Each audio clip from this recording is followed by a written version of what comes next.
hoje uma vontade do governo de efetivamente realizar essa política pública.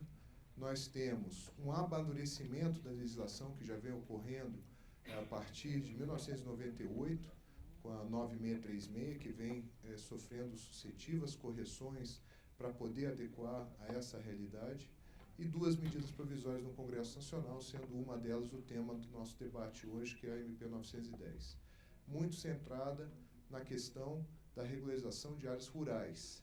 E a 915, essa sim, muito dedicada a imóveis da União. O que a gente percebe é que 61% do território nacional são áreas da União. Isso impacta a quase 80 milhões de pessoas, porque são 20 milhões de famílias que ocupam áreas da União. Boa parte dessas áreas, infelizmente, irregulares. Então, nós temos uma possibilidade de fazer uma grande gestão de política pública para que possamos entregar cidadania, desenvolvimento, impostos, geração de emprego, através de uma grande regularização fundiária no nosso país. O senador chegou, Bruno? Ótimo. Então, com o senador chegando, nós iremos começar. O deputado Lúcio Moschini, que é o presidente da comissão, ele está num compromisso, mas ele deve vir também. Nós teremos o primeiro painel com o Juliano Vilaverde, do Ministério Público, da Procuradoria-Geral da República. Teremos o senador, o Lúcio Moschini, o coronel Mauro Filho, da SPU. Enfim, uma grande possibilidade de fazer um grande debate. Bom dia, senador, seja muito bem-vindo. Eu pediria uma salva de palmas aqui para o senador Irajá.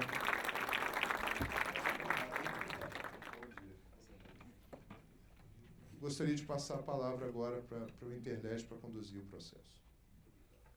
Obrigado, Guilherme. Iniciar nosso evento vendo o vídeo institucional do Interleges ILB. Por gentileza.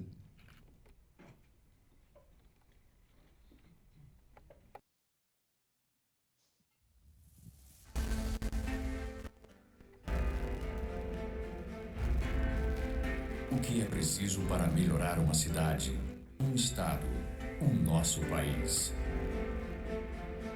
A resposta é conhecimento.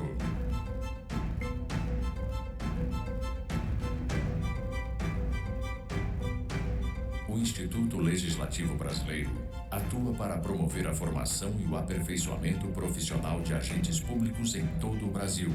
Uma escola para fortalecer a democracia. Cursos EAD sem tutoria, abertos a todo cidadão brasileiro, gratuitos e certificados em diversas áreas de conhecimento: direito, economia, educação e comunicação, gestão pública e ciência política. E com tutoria, destinados preferencialmente a servidores do Legislativo, mas abertos também a órgãos credenciados e aos cidadãos em geral, gratuitos e certificados, e oferece também as áreas de gestão administrativa e gestão do conhecimento. Núcleo pedagógico com ações destinadas ao desenvolvimento e à capacitação dos servidores do Senado Federal, com oferecimento de cursos, treinamentos e eventos educacionais voltados ao aprimoramento profissional, onde se destaca o PFG, Programa de Formação Gerencial. No campus ILB, alunos do Senado Federal e de instituições parceiras aprimoram seus conhecimentos em cursos de pós-graduação lato sensu e stricto sensu de interesse do Legislativo. Por meio do programa Interleges, várias ferramentas são disponibilizadas gratuitamente para assembleias legislativas e câmaras municipais. Encontro Interleges. Palestras que tratam de temas sensíveis ao legislativo, com a presença de parlamentares, servidores e especialistas. Colab. Ambiente virtual alimentado por membros da comunidade legislativa, onde se discutem melhorias para o processo legislativo.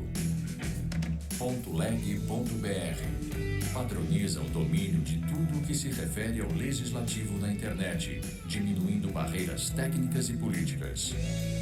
E-mail legislativo Proporciona segurança e credibilidade no uso do correio eletrônico por servidores e parlamentares de casas legislativas estaduais e municipais.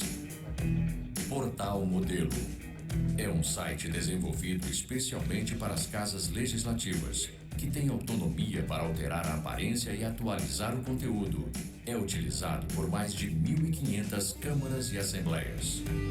SAPL é uma plataforma que informatiza todo o processo legislativo, desde a apresentação, tramitação e votação de projetos até o armazenamento de leis para consultas.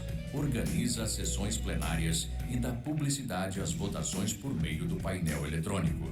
Permite a compilação de proposições e normas jurídicas. Transparência na relação do poder legislativo com a sociedade. Oficinas. Treinamentos presenciais de curta duração sobre o uso e funcionamento dos produtos tecnológicos Interleges.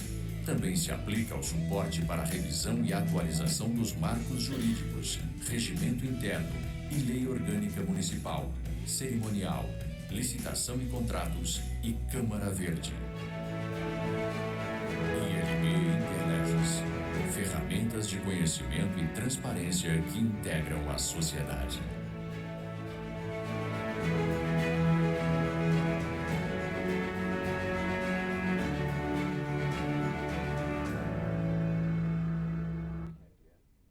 Bom dia a todos, muito obrigado pela presença em mais uma manhã de debate, de ideias, de troca de ideias aqui no Interleges ILB.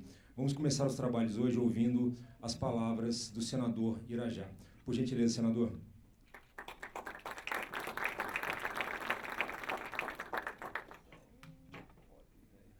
Bom dia. Bom, primeiro eu quero agradecer o convite, quero parabenizar a iniciativa do Interleges, quero também aqui acreditar o Guilherme, que representa a BPRU, que é a Associação Brasileira dos Produtores Rurais nas áreas da União, que foi também super importante na mobilização, nos convites e na realização do evento, que é uma oportunidade que todos nós estamos tendo de ampliar o debate. Nós já realizamos 3 audiências públicas no Senado Federal e foram muito proveitosas. Vamos ter uma última audiência pública amanhã, além desse fórum que está sendo aberto durante a programação para que outros palestrantes possam expor seu ponto de vista, para que a gente possa ter a oportunidade de colher boas sugestões, críticas construtivas. O presidente Moschini também deverá estar participando ao longo da programação.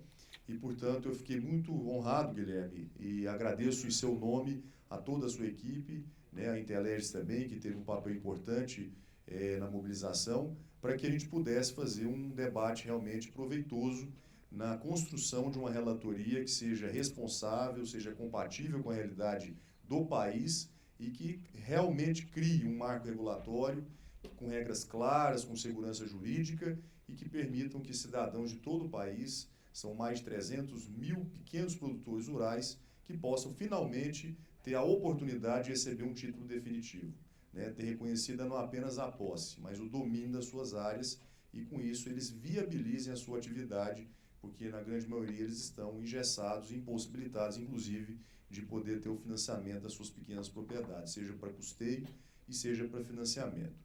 E de antemão queria agradecer a confiança do meu partido, a confiança também dos deputados, dos senadores que compõem uma comissão mista, ela é formada tanto por senadores quanto por deputados federais, por terem indicado o meu nome e terem referendado essa indicação para relatar um projeto, uma medida provisória tão importante, extremamente sensível ao país e que, coincidentemente, eu venho há 10 anos estudando com profundidade, participando de comissões, tanto na Câmara, durante os 2 mandatos que tive como deputado federal, e agora no Senado Federal.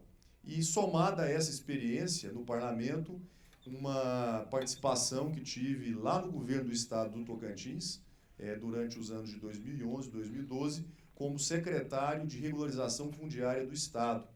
Eu tive a oportunidade de poder conduzir essa pasta no governo do Tocantins, e foi uma escola, eu confesso a vocês. Eu aprendi demais com esse tema e foi ali que me despertou o assunto da regularização fundiária. E depois dessa chance, por 2 anos, eu venho participando ativamente de praticamente todos os debates que aconteceram, tanto na Câmara quanto agora no Senado.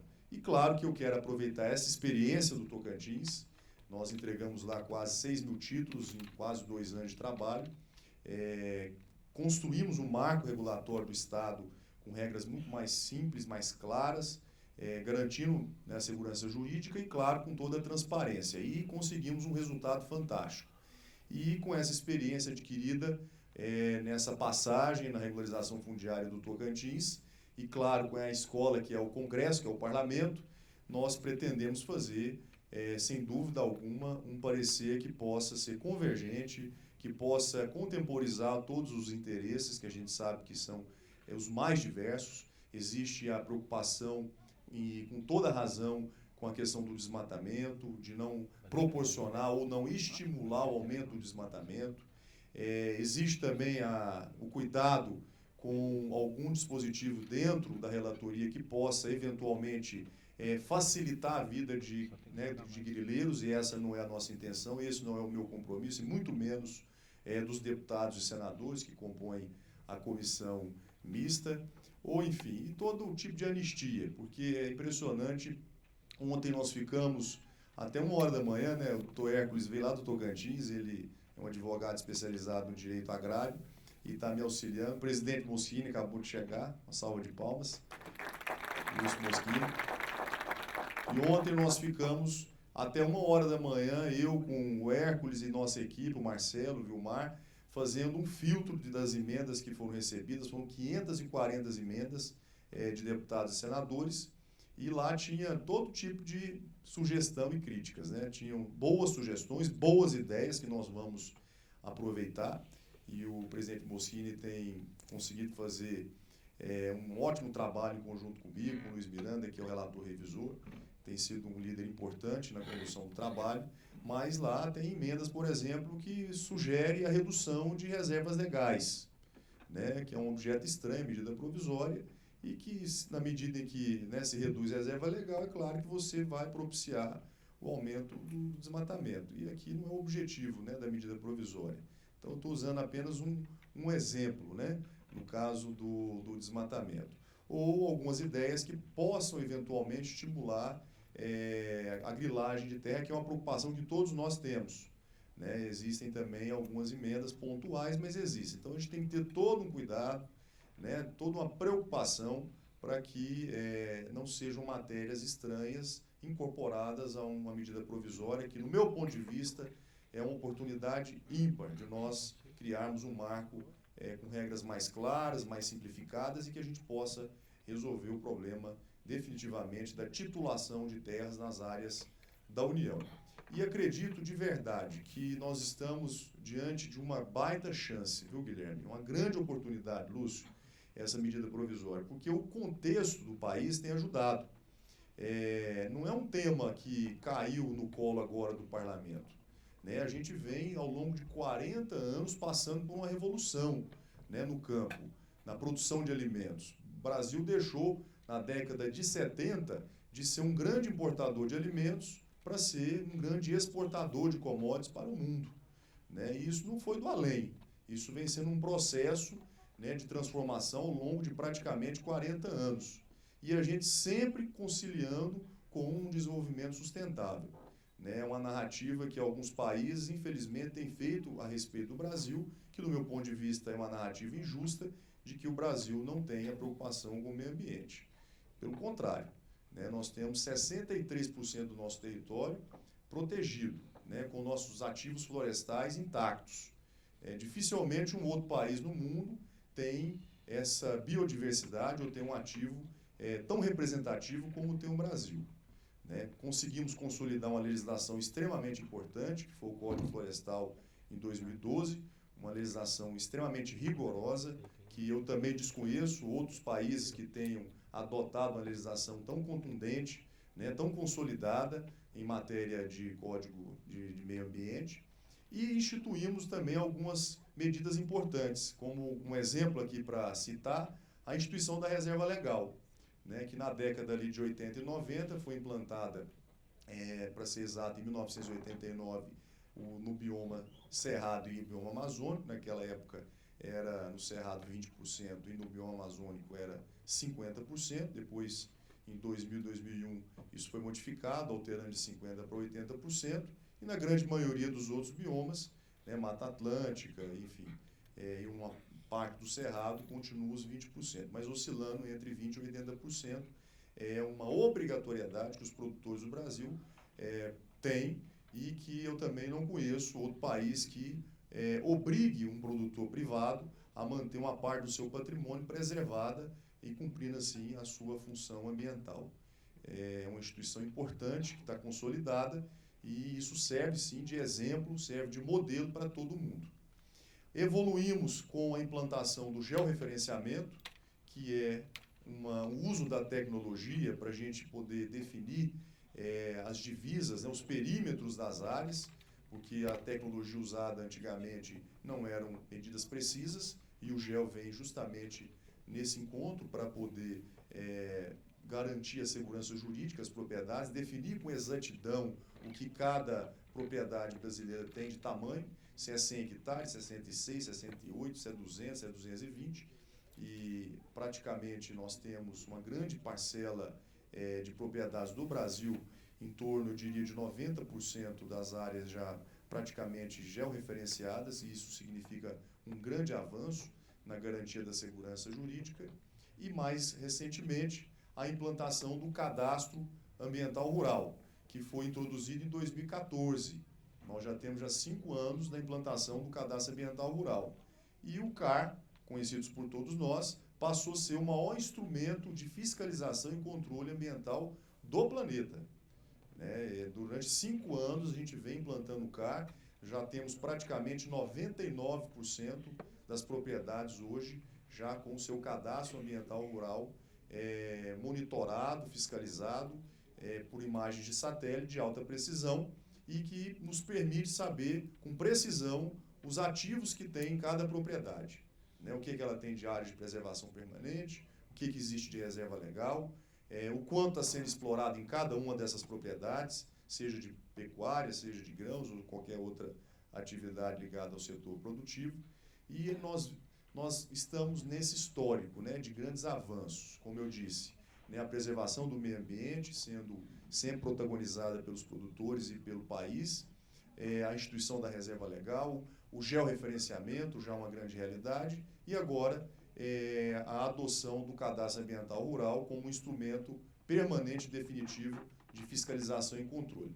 Portanto, ao longo desses 40 anos, nós atingimos a maturidade, a experiência necessária para que a gente possa estar debruçado neste momento sobre a MP da regularização fundiária.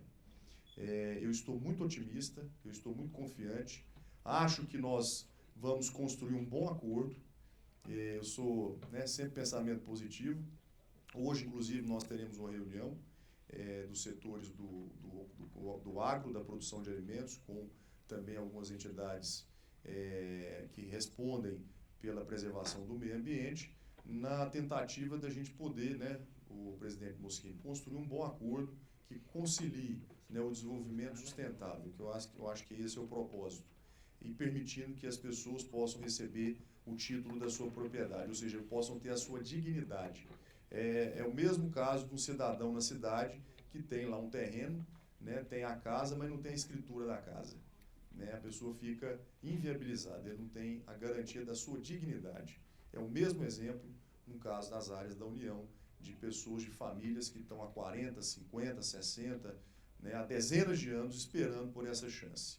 E nós estamos diante desse desafio, e eu quero, lógico, dividir essa responsabilidade com todos vocês.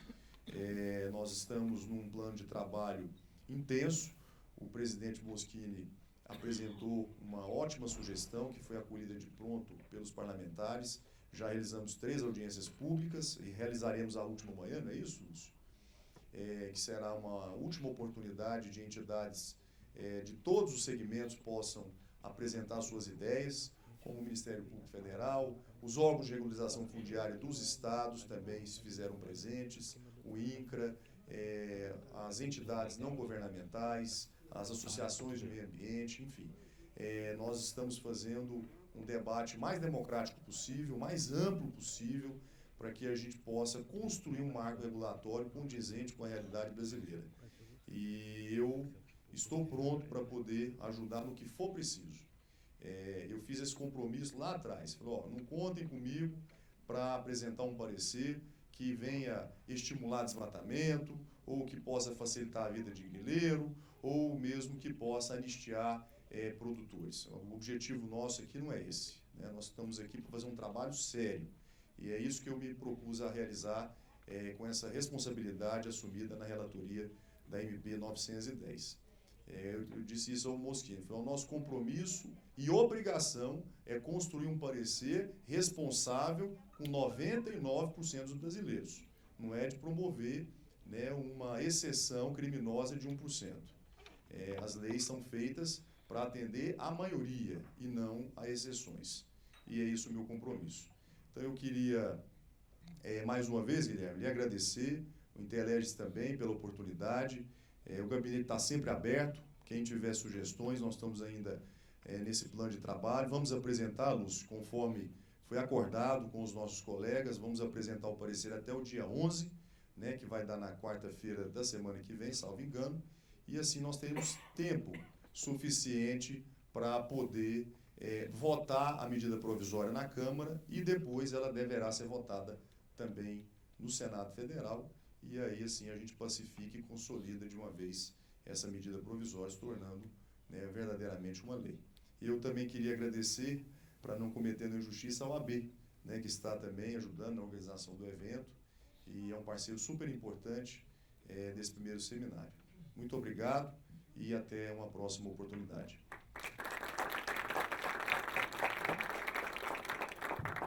Nosso agradecimento ao senador Irajá.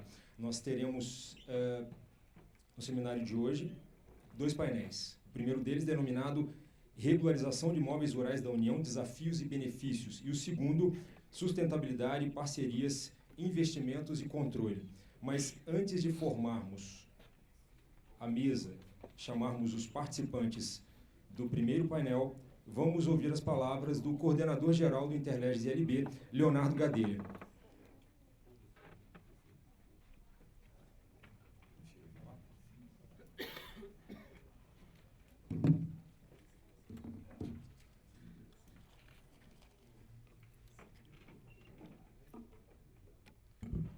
Muito bom dia a todos. Em nome do nosso diretor executivo, Dr. Márcio Coimbra, e do primeiro secretário do Senado Federal, senador Petecão, que cumprem agenda institucional igualmente relevante, eu gostaria de dar as boas-vindas a todos os palestrantes, aos organizadores, aos que aqui acorrem para acompanhar a discussão de tão importante tema. Eu faço por intermédio de Sua Excelência, o senador Irajá Abreu, a quem cumpre, nesse momento, missão das mais relevantes, dar encaminhamento legal a várias das demandas da sociedade brasileira. Eu quero, antes de iniciar minhas palavras, dizer que tanto o Dr. Márcio Coimbra quanto o senador Petecão são entusiastas da transformação deste espaço, do espaço do Interleges ILB, em think tank para a discussão dos grandes temas nacionais. E encontros como o desta manhã têm sido replicados praticamente com a periodicidade semanal. É importante que todos conheçam o trabalho que vem sendo executado pelo Interleges nesse tocante, porque eu acho que há bons e relevantes frutos para a sociedade advindos dessas discussões. Meus senhores e minhas senhoras, ao longo da história, a propriedade exerceu um papel central na marcha do processo civilizatório. A propriedade, especialmente a sua titularidade, estavam na gênese do direito, no alvorecer dos Estados nacionais e até nos primórdios do que se conhecia como a luta de classes. Mais do que isso, a propriedade e seus usos econômicos e sociais foram uma espécie de leitmotiv para a construção dos construtos teóricos, ou das narrativas, como preferem alguns, que balizaram a vida em sociedade ao longo dos últimos 150 anos. Assim, não é propriamente uma surpresa que, de tempos em tempos, precisemos revisitar esse tipo de temática. O que efetivamente surpreende, a julgar pela magnitude dos números sobre os quais certamente os nossos brilhantes painelistas vão se debruçar nessa manhã, é que essa discussão ainda não esteja na ordem do dia de grande parcela da sociedade brasileira. Afinal, se estamos falando, e se nos ativermos tão somente aos imóveis da União, de aproximadamente 3/5 do território nacional. No campo ou nas cidades, tais bens tocam o cotidiano de 40% de nossa gente.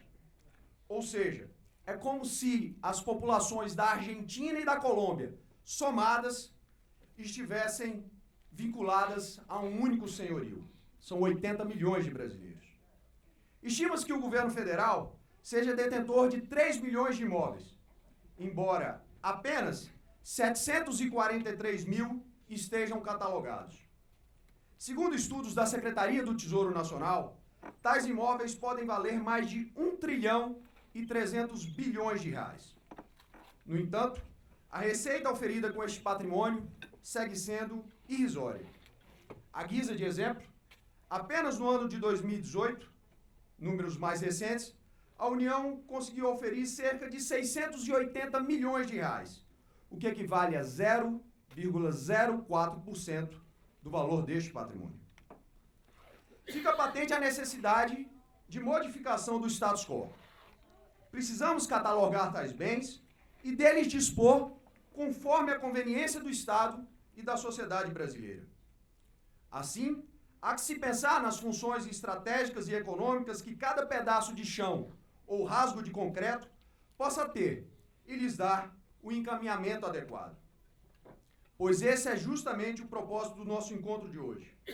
Os nossos distintos convidados, a quem nomino e de plano agradeço pela gentileza e desprendimento, senador Irajá, doutor Mauro Filho, da SPU, doutora Ana Teixeira, da OAB de São Paulo, doutor Guilherme Costa, co-organizador deste evento, representante da ABPRU, Sua Excelência, deputado Lúcio Moschini, presidente da comissão mista que avalia a medida provisória 910, doutor Daniel Paes, da Advocacia da União, doutor Juliano Vilaverde, da Procuradoria-Geral da República, e a doutora Fabiana Torquato, da OAB.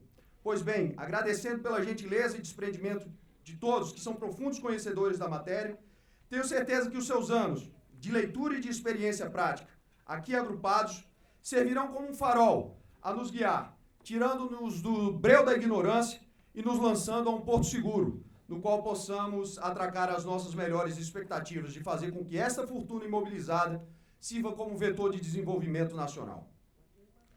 E aplacar a frustração que acomete a todos que sonham cruzar com esse tipo de situação. Eu mesmo, muito rapidamente, gostaria de citar um exemplo. Entre 2000 e 2017, estive cedido ao INSS, a maior autarquia do Brasil, e uma das maiores imobiliárias deste país também, que é uma espécie de fiel depositária de uma quantidade de imóveis muito grandes, que é patrimônio de todos vocês, já que pertence ao Fundo do Regime Geral da Previdência Social. Ocorre que esses imóveis, na grande parte, não têm qualquer serventia e poderiam ser revertidos na forma de recursos para o próprio regime ou para outras ações do Estado brasileiro. Eu me lembro de um exemplo muito gritante. Na cidade de Santos, no litoral de São Paulo, talvez o imóvel mais visado pelas imobiliárias, o de maior patrimônio, pertence justamente ao INSS. Estima-se que o seu valor venal seja da ordem de 200 milhões de reais. Conversei à época com o SPU, com órgãos da sociedade civil organizada, e nós simplesmente não encontrávamos uma solução legal adequada para que aquilo se revertesse em benefício para a comunidade. O INSS não precisava daquela estrutura, fazia muito pouca diferença para o regime geral da Previdência e, no entanto, nós não conseguíamos nos desfazer daquele imóvel. Talvez o resultado dessas discussões, tanto da MP 910 quanto da MP 915, seja a facilitação desse tipo de tratativa. Mas, meus senhores e minhas senhoras, há alguns dias eu tive a oportunidade de ler a descrição do escritor Jorge Luiz Borges sobre a Guerra das Malvinas, um salpicado de terra no Atlântico Sul. Em uma figura de linguagem genial, Borges disse que se tratava da briga de dois homens carecas por um pequeno pente. Quero crer que aqui caiba uma metáfora parecida. O patrimônio da União é uma vasta e desgrenhada cabeleira. Nos faltam os instrumentos para penteá-la. E quem sabe, a partir de discussões como essa, nós possamos encontrá-los. Em nome do Interlege ILB, mais uma vez, em nome do nosso diretor Márcio Coimbra, nosso diretor executivo, sejam todos muito bem-vindos, que as nossas discussões sejam profícuas. Muito bom dia a todos.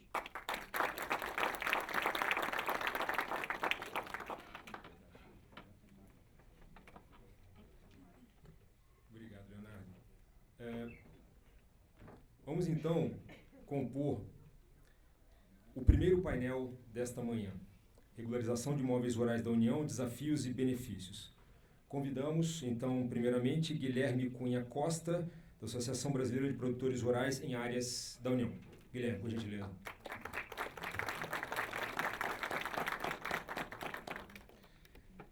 Deputado Lúcio Moschini, presidente da Comissão Especial da MP 910/2019.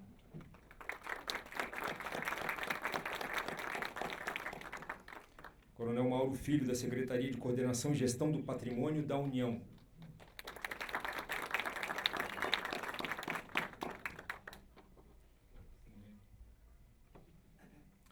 Juliano Vilaverde, da Procuradoria-Geral da República.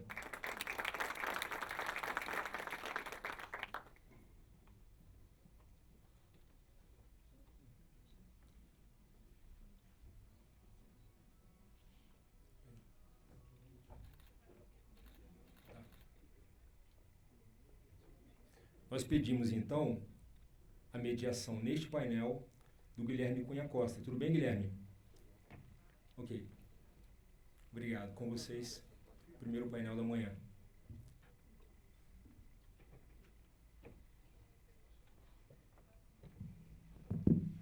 Bom dia a todos.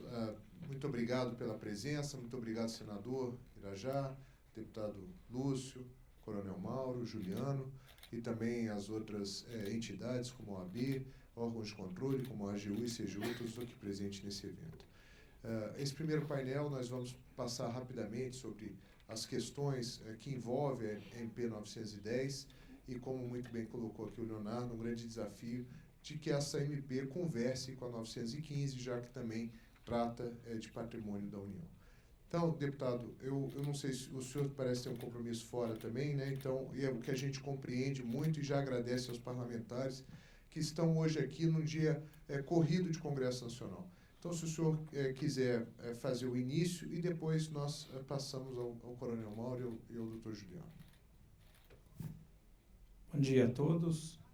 Cumprimentar toda a equipe do Interleges, em especial nosso senador Irajá, relator da medida provisória. Fiquei muito contente quando fui convidado para presidir. Chegando lá, encontrei o senador, porque ele foi presidente da Comissão de Agricultura, que eu participava em 2015 ainda, né?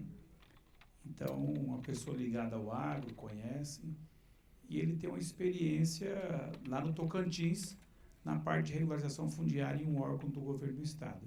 Fiquei contente, quero já publicamente parabenizá-lo pelo excelente trabalho que tem feito ao nosso lado.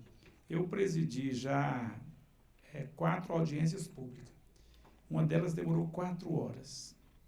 Então você fica lá, só sai para ir no banheiro, e nós estamos ouvindo assim, um contra, um a favor. Contra, entre aspas, né? A pessoa vai lá e coloca toda uma explanação, negando a importância da medida provisória 910. Aí você pega um outro e vai lá e fala totalmente favorável. Então, é uma coisa maravilhosa para você poder ouvir. Eu sou militante da regulação fundiária desde o outro mandato que eu tive aqui. E, assim, hoje o tema mais importante para a economia da região norte é a regularização fundiária. Eu sou do estado de Rondônia. Em torno de 90% das nossas propriedades não tem documento. O que é uma aberração, uma estupidez. Nós estamos na agricultura 4.0. Lá no meu estado, muitos produtores rurais têm internet. Muitos mesmo. Tem gente que tem internet de alta velocidade, mas não tem um documento da sua terra. Ele até faz uma ilação dizendo que é dono da terra, e não é. Pega o telefone, liga aqui em Brasília, eu tenho 50 hectares aqui de terra. Eu tenho uma terra aqui. Você não tem, ele tem a posse dela, uma posse precária, uma posse provisória. E o direito de propriedade ele não tem. Mas, deputado, por que ele não tem? Ele não tem porque, no meu caso de Rondônia, nós éramos o antigo território, né? Então, todas as terras que tem lá é da União mesmo, não tem outro dono. E quem foi omisso foi a União. Esse desmatamento que tem na Amazônia hoje, a União tem uma responsabilidade muito grande. Por quê? Se você não tem dono, fica mais fácil para você bagunçar. Fica até mais fácil para você cometer uma ilegalidade, um crime ambiental. Porque você vai punir como? Quem que é o dono? Quem fez esse desmatamento aqui? Ué, essa terra é da União. E fica até uma besteira danada do IBAMA, lá na região norte, por exemplo, multar o INCRA. Ah, é uma conversa fiada de todo tamanho. O IBAMA multou o INCRA. Mas por que multou? Não, porque aquela terra era do INCRA. O próprio governo fica aí se omitindo da responsabilidade dele, quando você não titula, quando você não dá documento, e deixa o cidadão à margem da lei lá fazer o que quer. E é instinto do ser humano desmatar, desbravar, colonizar, produzir, plantar. É natural. Quem foi para Rondônia tem esse sentimento aflorado na pele. Bora derrubar essa mata aqui e vamos plantar roça aqui. A minha família foi para o estado de Rondônia em 1974, porque foi atraída por um pedaço de terra. E outra coisa, o INCRA doava terra. Que tanto de terra, deputado? Doava 100 hectares, que é 41 alqueires. Cada alqueire tem 24.200 metros quadrados. Mas só que tinha um porém. Para mim ficar com a terra, eu tinha que desmatar. E se eu não desmatasse? Você perdia a terra. E muita gente perdia. Mas perdia que jeito? Tinha uma ação judicial? Não, o INCRA, sai daí, colocava o outro lá em cima. O outro pegava o machado, e derrubava. E plantava feijão, fazia uma casa, e nascia guri, e foi crescendo, e foi fazendo cidades. Pessoas foram sobrevivendo ali, gerando renda, gerando divisa, ocupando a região norte. E aí agora eles viraram tudo criminoso. Todo mundo que desmatou. Não tem uma coisa mais repugnante de você ver lá um cidadão que foi judiado pelo tempo, sua fisionomia física já acabada, por uma hepatite, por uma malária, por um cacaio nas costas, que é um saco de comida, e na sua grande maioria andava 20, 30 quilômetros a pé. Esse eu não preciso dar endereço, você chega lá em Rondônia, em qualquer lugar da região norte, você vai achar milhares e perguntar, o que você veio fazer aqui? Eu vim produzir, eu vim morar, eu vim ficar rico aqui. É assim, a corrida da colonização. E agora, deputado? Todo mundo está lá sem documento. E olha, muitos deles têm uma Hilux na garagem que vale 180 mil reais. As filhas têm iPhone, têm Samsung, estuda medicina, mas ele não tem um papelzinho da terra dele. Tem lá 200, 300, 400 boi em cima e não tem o documento da terra. Ora, que país é esse que me incentiva, leva eu lá para a região norte e depois me trata como criminoso? Aliás, é o seguinte, eu dei uma entrevista esses dias e perguntaram o que eu acho dos grileiros que estão lá. Que grileiro, meu irmão? Que conversa é essa? Grileiro é quem fica juntando grilo, aquele bichinho. Eles estão lá produzindo. Ele não chegou ontem e demarcou um pedaço de... Opa, esse aqui é meu. Nem assim, não. Eles estão lá há 20, 30, 40 anos. Essa MP aí quer dar legalidade para essas pessoas. Não é para quem chegou lá e demarcou um campo, opa, que é meu. Não é isso, não. As pessoas estão lá produzindo. Isso não é em Rondônia, isso é no Tocantins, é no Pará, é no Amazonas. Essas pessoas foram esquecidas pelo governo federal. E agora combater o desmatamento está na moda. Você vai aí fora, parece que... Eu fui há pouco tempo no Chile, peguei um táxi, ainda no mês de setembro, E o taxista perguntou para mim se era verdade que estava pegando fogo em tudo aqui. Não é. Não, mas está passando, está pegando fogo. Parecia aqueles fogos que tem na Austrália, que tem na Califórnia, que vai invadindo, assim, vem aquela tempestade de vento e vai queimando tudo. Não é assim. Não é assim mesmo. Se nós dermos documento para essas pessoas vão virar guarda florestal, vão virar servidores do IBAMA, vão virar agente das ONGs de meio ambiente. Porque eles vão ter um documento. Opa, se desmatar aqui, eu estou lascado. Aí o MPF vem atrás de mim aqui, o MP vem atrás de mim. Eu que tenho que tomar conta dessa terra. Ora, o que nós estamos buscando nessa medida provisória, e eu como legislador, é dar uma oportunidade para as pessoas terem um documento. E ainda tem essa vinculação, essa amarração com o CAR. Maravilhoso, maravilhoso. Agora, nós precisamos tirar dessa medida provisória um belíssimo texto. E aí nós temos um professor, um papa, senador Irajá, que apesar de novo, tem todo esse conhecimento para produzir um texto que seja aprovado na comissão, seja aprovado no plenário da Câmara, aprovado no plenário do Senado e que o presidente possa sancioná-lo. Não adianta eu, deputado Lúcio Moschini, senador Irajá, fazer uma panelinha aqui, produzir um texto da nossa cabeça e não passar na comissão. Aí faz um texto bonito e não tem resultado nenhum. Então, o que nós precisamos? Tem alguns vetores que são imprescindíveis na MP 910. Ponto. Mudar o perfil de quem está lá para receber o documento. Por que isso, deputado? Quem foi lá colonizar há 20, 30 anos atrás era outra pessoa. Não tem mais esse perfil lá hoje. Ele era cliente da reforma agrária e agora não é mais. Agora ele é produtor rural. E antigamente ele era o quê? Sem terra. Em 1975, 1985 até 1995, ele era sem terra.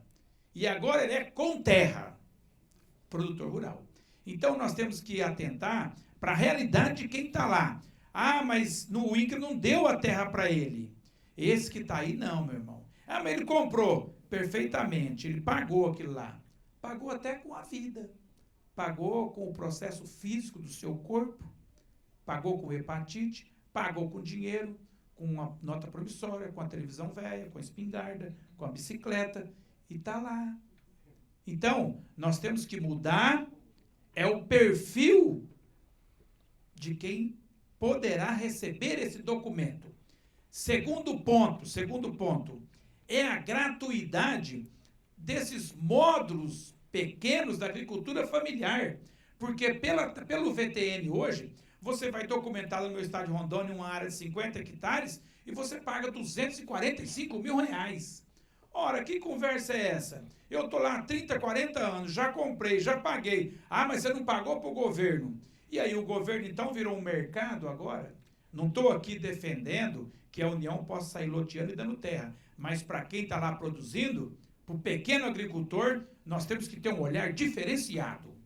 Terceiro ponto é a vistoria. Ah, que muito lá na comissão falou dessa vistoria.